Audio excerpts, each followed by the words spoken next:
Hi friends, ಇವತ್ತು ನಾನು ಬೆಕ್ಕನ್ನು ಸಾಕ್ಬೋದಾ ಇಲ್ಲ ಸಾಕಬಾರ್ದಾ ಅಂತ ನಾನು ಇವತ್ತು ಒಂದು ರೆಕಾರ್ಡ್ ಮಾಡ್ತಾಯಿದ್ದೀನಿ ವಿಡಿಯೋನ. ನೋಡಿ, ಬೆಕ್ಕನ್ನು ಯಾರ್ಯಾರು ಸಾಕಿರ್ತೀರೋ ಅವ್ರಿಗೆ ಒಳ್ಳೆಯದಾಗುತ್ತಾ ಅಲ್ಲವಾ ಅಂತ. ಪಾಪ ಕೆಲವರು ಸಾಕಬಾರ್ದು ಅಂತ ಹೇಳ್ತಾ ಇರ್ತಾರೆ, ಕೆಲವರು ಸಾಕ್ಬೋದು ಅಂತ ಹೇಳ್ತಾ ಇರ್ತಾರೆ. ಆ ಮನಸ್ಸು ಸ್ವಲ್ಪ ಭಯದಿಂದ ಸಾಕ್ತಾ ಇರುವಂಥವರು ಇರ್ತಾರೆ. ಅದರಿಂದಾಗಿ ಅದಕ್ಕೆ ಅಂಥವ್ರಿಗೆ ಸ್ವಲ್ಪ ಭಯ ಇಲ್ದಿರ ಬೆಕ್ಕನ್ನು ಸಾಕ್ಬೋದಾ ಇಲ್ವಾ ಅಂತ ಈ ವಿಡಿಯೋದಲ್ಲಿ ಪೂರ್ತಿ ನೋಡಿ ನಿಮಗೆ ಗೊತ್ತಾಗುತ್ತೆ. ಒಂದು ಹಳೇ ಕಾಲದಂತಹ ದೊಡ್ಡವರು ಒಂದು ಕಥೆಯನ್ನು ಹೇಳಿದ್ದಾರೆ. ಅವರು ಎಲ್ಲರೂ ಬೆಕ್ಕುಗಳನ್ನು ಸಾಕ್ತಾಯಿದ್ರು. ಆ ಕಥೆಯಲ್ಲಿ ಏನಿದೆ ಅಂತ ಈಗ ನಾನು ವಿವರವಾಗಿ ನಿಮಗೆ ವಿವರಿಸುತ್ತೇನೆ. ಈಗ ಆ ಕಥೆಯನ್ನು ಕೇಳೋಣ ಬನ್ನಿ. ಈ ಬೆಕ್ಕಿನ ಕತೆ ಏನಂತಂದರೆ, ಹಿಂದಿನ ಕಾಲದಲ್ಲಿ ಒಬ್ಬರು ದಾಸಪ್ಪ ಅಂತ ಇದ್ರಂತೆ. ಆ ದಾಸಪ್ಪ ಅನ್ನೋರು ಈ ಸಮುದ್ರದ ತೀರದಲ್ಲಿ ಯಾರೋ ಬರೀ ಹೆಂಗಸರೇ ಮನೆಗಳು ಕಟ್ಟಿಕೊಂಡಿರುವಂತಹ ಊರಿತ್ತಂತೆ. ಆ ಊರಲ್ಲಿ ಯಾರೇ ಗಂಡಸರು ಇರಲಿಲ್ವಂತೆ. ಗಂಡಸರು ಯಾರಾದರೂ ಹೋದರೆ ಈ ಹೆಂಗಸರೆಲ್ಲ ಸೇರಿಕೊಂಡು ಅವ್ರನ್ನ ಸಾಯಿಸಿಬಿಟ್ಟು ತಲೆನ ಮನೇಲಿ ನೇತಾಕ್ಕೊಂಡು ಅವ್ರ ಮಾಂಸನೆಲ್ಲ ಬೇಯಿಸ್ಕೊಂಡು ತಿಂದುಬಿಡ್ತಾ ಇದ್ರಂತೆ.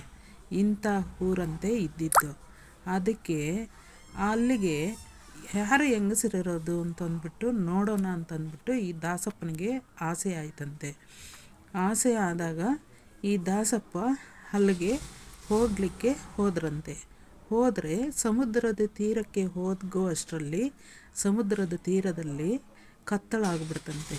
ಕತ್ತಲಾದರೆ ಏನು ಮಾಡೋದು ಇಷ್ಟು ಕತ್ತಲಲ್ಲಿ ಅಂತ ಅಂದ್ಬಿಟ್ಟು ಅಲ್ಲಿ 2 ಮರಗಳಿತ್ತಂತೆ. ಸಮುದ್ರದ ತೀರ, ಆ ಕಡೆ ಒಂದು ಮರ, ಈ ಕಡೆ ಒಂದು ಮರ, ಮಧ್ಯದಲ್ಲಿ ನದಿ ಥರ ನೀರಿತ್ತಂತೆ. ಆ ಮರಗಳು ಅರ್ಧ ರಾತ್ರಿನಲ್ಲಿ 2 ಮರಗಳು ಒಂದಕ್ಕೊಂದು ಜಾಯಿಂಟ್ ಆಗ್ತಾಯಿತ್ತಂತೆ. ಆಗ ಈ ದಡದಿಂದ ಆ ದಡಕ್ಕೆ ಅವರ ಹೆಂಗಸರು ಇರುವಂತಹ ಊರಿಗೆ ಹೋಗ್ಬೋದಾಗಿತ್ತಂತೆ. ಆಗ ಅರ್ಧ ರಾತ್ರಿ 3:30ನಲ್ಲಿ ಇವರು ಮರ ಹತ್ತಿ ಕೂತಿದ್ದು ಆ ಮರಗಳು 2 ಒಂದಾದಾಗ ಈ ಮರದಿಂದ ಆ ಮರಕ್ಕೆ ಜಂಪ್ ಹೊಡೆದು ಕೆಳಗಡೆ ಇಳಿದುಬಿಟ್ಟು ಬೇರೆ ಊರಿಗೆ ಹೋದ್ರಂತೆ. ಅಲ್ಲಿಗೆ ಹೋದರೆ ಬರೀ ಹೆಂಗಸರೇ ಇದ್ದಾಗ ಆ ಹೆಂಗಸರನ್ನು ನೋಡಿದ್ರಂತೆ. ಇವರು ನೋಡಿಬಿಟ್ಟು ಆ ಹೆಂಗಸರನ್ನು ನೋಡಿದಾಗ ಇದೇ ಊರು ಅಂತ ತಿಳ್ಕೊಂಡ್ರಂತೆ ದಾಸಪ್ಪ. ಆಗ ಹೆಂಗಸರೆಲ್ಲ ಏನೇನೋ ಕೆಲಸಗಳು ಅವ್ರ ಪಾಡವ್ರು ಮಾಡ್ಕೊಳ್ತಾ ಇದ್ರಂತೆ.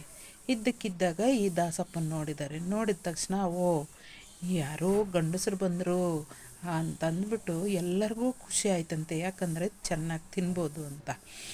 ಆಗ ಒಬ್ರಿಗೊಬ್ರು ಅಕ್ಕ ಯಾರೋ ಗಂಡಸರು ಬಂದಕ್ಕ ಅಂತ ಒಬ್ರಿಗೊಬ್ರು ಹೇಳ್ಕೊಂಡ್ರಂತೆ. ಹೇಳ್ಕೊಂಡಾಗ ಅವರು ಎಲ್ಲರೂ ಸೇರಿಕೊಂಡು ಓಡಿ ಬಂದ್ರಂತೆ. ಅಲ್ಲಿ ಬಂದು ನಮ್ಮ ಮನೆಗೆ ಬಾ ಅಂತ ಒಬ್ಬರು, ನಮ್ಮ ಮನೆಗೆ ಬಾ ಅಂತ ಒಬ್ಬರು, ಹೀಗೆ ಎಷ್ಟು ಖುಷಿಯಿಂದ ಕರೆದ್ರಂತ. ಆಗ ದಾಸಪ್ಪನಿಗೆ ತುಂಬ ಖುಷಿ ಆಯ್ತಂತೆ. ಎಷ್ಟು ಚೆನ್ನಾಗಿ ಕರೀತಾರೆ ಇವರೆಲ್ಲರೂ ಸೇರಿಕೊಂಡು, ಎಷ್ಟು ಒಳ್ಳೆಯವರು ಇವರು ಅಂತಂದ್ಬಿಟ್ಟು ದಾಸಪ್ಪ ಒಬ್ಬರ ಮನೆಗೆ ಹೋಗಿ ಕುಳಿತುಕೊಂಡ್ರಂತೆ. ಆ ಮನೆಯಲ್ಲಿ ಕುಳಿತುಕೊಂಡಾಗ ದಾಸಪ್ಪನಿಗೆ ಆ ಮನೆಯೊಡತಿ ಅಂದರೆ ಹೆಂಗಸು ನೀರನ್ನು ಚೆಂಬಿನಲ್ಲಿ ತಂದು ಕೊಟ್ಟು ಕೈಕಾಲು ಮುಖ ತೊಳ್ಕೊಂಡ್ಬನ್ನಿ, ಊಟ ಮಾಡೋರಂತೆ, ಊಟಕ್ಕೆ ಹಾಕ್ತೀನಿ ಅಂತ ಹೇಳಿದರು. ಆಗ ದಾಸಪ್ಪನು ನೀರು ಈಸ್ಕೊಂಡು ಕೈಕಾಲು ಮುಖ ತೊಳೆದು ಒಳಗಡೆ ಹೋಗಿ ಕುಳಿತುಕೊಂಡ. ಊಟಕ್ಕೆ ಒಳ್ಳೆಯ ಊಟನ ಬಡಿಸಿದರು.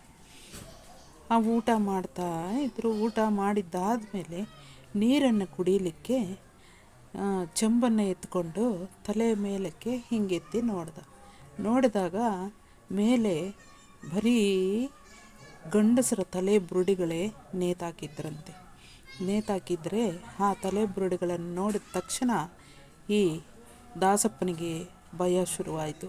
ಅಯ್ಯೋ ಇದೇನಪ್ಪ ಇದು, ಬರೀ ಗಂಡಸರ ತಲೆ ಬುರುಡೆಗಳೇ ಇದೆಯಲ್ಲ, ಹಾಗಾದರೆ ಇವರು ಗಂಡಸರನ್ನು ಎಲ್ಲರನ್ನೂ ಸಾಯಿಸಿಬಿಟ್ಟು ತಿಂದು ಬಿಡ್ತಾರೋ ಏನೋ ಅನ್ನೋ ಭಯಕ್ಕೆ ಅವ್ರಿಗೆ ನೀರನ್ನು ಕುಡಿದೆ ಎದ್ದು ಒಂದು ನಿಮಿಷ ಹಾಗೆ ಸುಧಾರಿಸ್ಕೊಂಡು, ಅಮ್ಮ ನಾನು ಆಚೆಗೆ ಹೋಗಿ ಬರ್ತೀನಿ ಒಂದೇ ಒಂದು ನಿಮಿಷ ಅಂತ ಹೇಳ್ದ.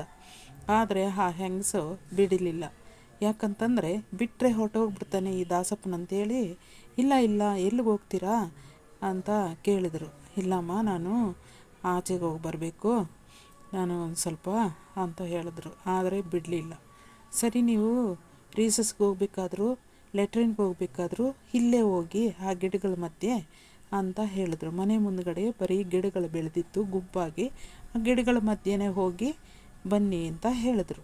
ಆದರೆ ಅವರು ಕೂಡ ಇವರು ಹಿಂದೆಯೇ ಬರ್ತಾಯಿದ್ರು. ಅಮ್ಮ ನೀವು ಬಂದರೆ ಹೆಂಗೆ ನಾನು ಮಾಡಲಿ ಅಂತಂದರೆ, ಇಲ್ಲ ಇಲ್ಲ ಏನೂ ಆಗಲ್ಲ, ನಾನು ಇಲ್ಲೇ ಇರ್ತೀನಿ, ನೀವು ಮಾಡಿಬಿಟ್ಟು ಬನ್ನಿ ಅಂತ ಅಲ್ಲೇ ನಿಂತ್ಕೊಳ್ಳೋರು. ಅದರಿಂದಾಗಿ ಆ ದಾಸಪ್ಪನಿಗೆ ಇದ್ದಿದ್ದು ಭಯ ಶುರುವಾಗಿ, ಓ ಇವರು ಬಿಡೋದಿಲ್ಲ ಅಂತ ಅಂದ್ಬಿಟ್ಟು ಮತ್ತೆ ಮನೆ ಒಳಗಡೆ ಬಂದು ಕುಳಿತುಕೊಂಡು 1-2 ನಿಮಿಷ 3 ನಿಮಿಷ ಹಂಗೆ ಏನು ಮಾಡೋದು ಅಂತ ಆಲೋಚನೆ ಮಾಡಿ ಕಡೆಗೆ ತಪ್ಪಿಸ್ಕೊಳ್ಳೋಕ್ಕೆ ಶುರು ಮಾಡಿದರು. ಹೆಂಗೋ ಆ ಹೆಂಗಸಿಂದ ಅಲ್ಲಿನ ಹೆಂಗಸರಿಂದ ಜನಗಳಿಂದ ತಪ್ಪಿಸ್ಕೊಂಡು ಆ ದಾಸಪ್ಪನ ಓಡಿ ಬಂದು ಎಲ್ಲಿ ಸಮುದ್ರದ ಅರ್ಧ ದಾರಿಗೆ ಓಡಿ ಬಂದರು. ಸಮುದ್ರದ ತೀರದಲ್ಲಿ ಅರ್ಧ ದಾರಿಗೆ ಓಡಿ ಬಂದರು. ಆ ಮರಗಳ ಹತ್ರ ಬಂದಾಗ ಅಲ್ಲಿಗೆ ಸುಸ್ತಾಗಿ ಅಲ್ಲೇ ಮಲ್ಕೊಂಡ್ರೆ ಏನು ಮಾಡೋದು? ಅಯ್ಯೋ ಸ್ವಾಮಿ ಭಗವಂತ ಮಹಾವಿಷ್ಣುವೇ, ನಾನು ಶಂಕು ಜಾಗಟೆ ಈ ಎರಡನ್ನು ತೆಗೆದುಕೊಂಡು ಮನೆಗೂ ಹೋಗಿ ಭಿಕ್ಷೆ ಬೇಡಿಕೊಂಡು ನಾನು ಹೊಟ್ಟೆಪಾಡನ್ನು ಕಳಿಸ್ತಾ ಇದ್ದೆ. ನನಗೆ ಇಂತಹ ಆಲೋಚನೆ ಯಾಕೆ ಕೊಟ್ಟರಿ ಸ್ವಾಮಿ? ನಾನು ಇಲ್ಲದೇ ಇರೋದನ್ನು ತಲೆ ಮೇಲೆ ಹಾಕ್ಕೊಂಡು ನಾನು ಅನುಭವಿಸುವಂತಾಯಿತೆ.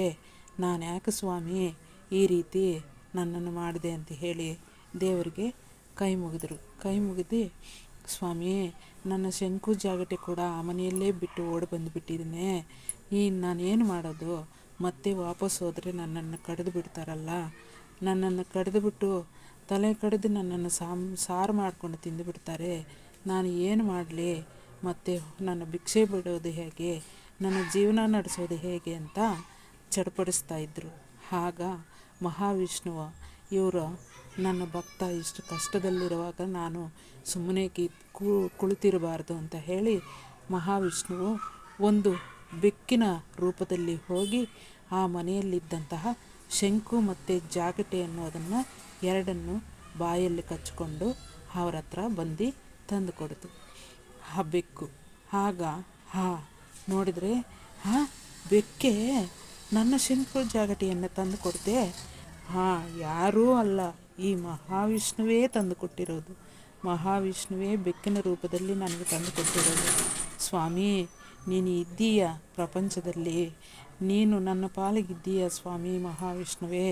ನನ್ನ ಹೊಟ್ಟೆಪಾಡನ್ನು ನಾನು ಏನು ಮಾಡಬೇಕು ಅಂತ ಯೋಚನೆ ಮಾಡ್ತಾಯಿದ್ದೆ, ಆದರೆ ನೀನು ಆ ಹೊಟ್ಟೆಪಾಡಿಗೋಸ್ಕರ ನನ್ನನ್ನು ಮತ್ತೆ ಬದುಕಿಸ್ಕೊಟ್ಟೆ ಸ್ವಾಮಿ. ಈ ದಡದಿಂದ ಆ ದಡಕ್ಕೆ ಸೇರಿಸು ನನ್ನನ್ನು ಹಾಗೆ ಅಂತ ಕೈ ಮುಗಿದರು ದೇವರಿಗೆ. ಆಗ ಅರ್ಧ ರಾತ್ರಿ ಆಯಿತು.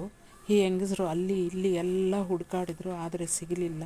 ಇವರು ಇಲ್ಲಿಗೆ ಬಂದಿರೋದು ಅವ್ರಿಗೆ ಗೊತ್ತಿಲ್ಲ. ಇವರು ಅರ್ಧ ರಾತ್ರಿ ತನಕ ಅಲ್ಲೇ ಮರ ಹತ್ತಿ ಕೂತ್ಕೊಂಡು ಆ ಮರದಿಂದ ಈ ಮರಕ್ಕೆ 2 ಜಾಯಿಂಟ್ ಆದಾಗ ಈ ಕಡೆ ಎದ್ದು ಬಂದು ಮತ್ತೆ ಊರನ್ನು ಸೇರಿದರು.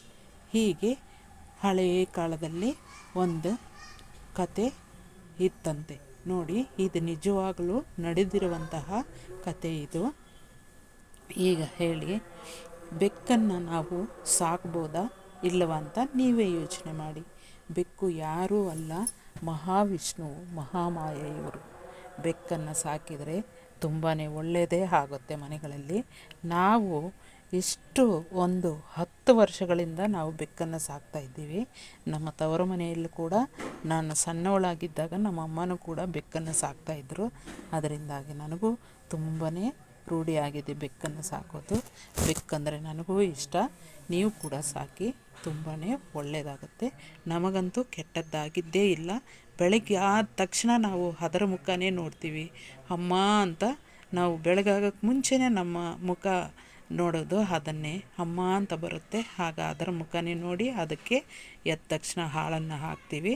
ನೀವು ಕೂಡ ಸಾಕಿ. ಒಂದು ಪ್ರಾಣಿನ ನಾವು ಬೆಳೆಸಿದರೆ ಭಗವಂತ ನಮಗೆ ಒಳ್ಳೆಯದನ್ನೇ ಮಾಡ್ತಾರೆ ಹೊರತು ನಮಗೆ ಯಾವುದೇ ಕೆಟ್ಟದ್ದನ್ನು ಮಾಡೋದಿಲ್ಲ. ಫ್ರೆಂಡ್ಸ್, ನಿಮಗೆ ಈ ವಿಡಿಯೋ ಇಷ್ಟ ಆಗಿದ್ದಲ್ಲಿ ಪ್ಲೀಸ್ ಲೈಕ್ ಮಾಡಿ, ಶೇರ್ ಮಾಡಿ, ಕಮೆಂಟ್ ಮಾಡಿ. ಯಾರು ಹೊಸದಾಗಿ ನೋಡ್ತಾ ಇದ್ದೀರೋ ನಮ್ಮ ಚಾನಲನ್ನು ಅವರು ಸಬ್ಸ್ಕ್ರೈಬ್ ಮಾಡೋದನ್ನು ಮರಿಬೇಡಿ friends. Thank you very much. ನೋಡಿ ಫ್ರೆಂಡ್ಸ್, ನಾನು ವಿಡಿಯೋ ತೆಗೆಯುವಷ್ಟೊತ್ತು ಅಲ್ಲಿ ಮಲಗಿತ್ತು. ಮತ್ತೆ ಬಂದು ನಾನು ಸೋಫಾದಲ್ಲಿ ಕೂತ್ಕೊಂಡ್ರೆ ನನ್ನ ಪಕ್ಕದಲ್ಲಿ ಬಂದು ಕೂತ್ಕೊಂಡೈತೆ. ನನ್ನ ಕಡೆ ನೋಡುತ್ತೆ, ಏನು ಮಾಡ್ತಾವ್ರೆ ಇವರು ಮೊಬೈಲಲ್ಲಿ ಅಂತಂದ್ಬಿಟ್ಟು ಪದೇ ಪದೇ ನನ್ನ ಕಡೆ ನೋಡುತ್ತೆ ಫ್ರೆಂಡ್ಸ್. ಅಷ್ಟು ಹುಷಾರಿದೆ ಈ ಬೆಕ್ಕು. ಬೆಕ್ಕಿಗೆ ಬುದ್ಧಿ ಇಲ್ಲ ಅಂತಾರೆ, ತುಂಬಾ ಹುಷಾರಿದೆ. ಹಾಲು ಬೇಕಂದ್ರೂ ಅಮ್ಮ ಅಂತ ಕೂಗುತ್ತೆ, ತುಂಬಾ ಹುಷಾರಿದೆ ಫ್ರೆಂಡ್ಸ್.